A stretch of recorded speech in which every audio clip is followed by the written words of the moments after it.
Aujourd'hui, nous avons l'AG de notre syndicat des finances publiques Paris, qui nous apporte tout le soutien qu'on pouvait espérer de militants syndicaux. Et on profite de faire l'AG à Montreuil, donc à la CGT, pour s'adresser aux autres camarades d'autres syndicats d'autres syndicats de la CGT. Alors le but, c'est de vendre des cartes postales à partir de 2 € pour soutenir la grève des salariés de TFN, en grève depuis le 11 mars dans les centres des finances publiques. Cet argent va permettre que l'argent pendant la grève ne soit pas un problème.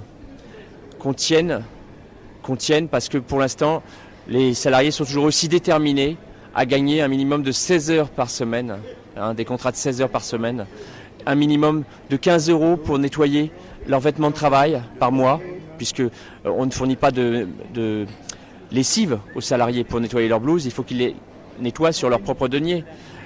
Un minimum de transformation des contrats de CDD en CDI, et puis aussi d'autres revendications qu'on a déjà développées. Mais la direction ne fait pas beaucoup de pas, très peu, vis-à-vis des...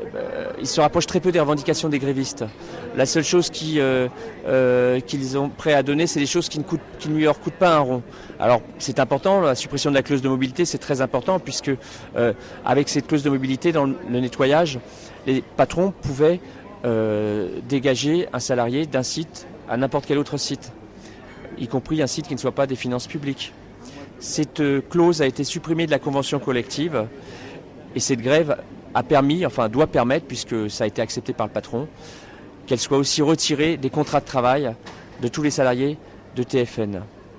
Maintenant, ce qu'il faut, c'est l'argent, parce qu'ils ont fait grève aussi pour l'argent, vu la faiblesse de leur salaire. C'est notamment assurer 16 heures de travail garanti pour tous. Comme le disait un salarié du ménage, les immeubles des finances publiques ne sont pas des pyramides, ce sont des immeubles rectangulaires ou carrés. Donc celui qui fait le dernier étage, il doit avoir le même nombre d'heures que celui qui fait le premier. À travail égal, salaire égal.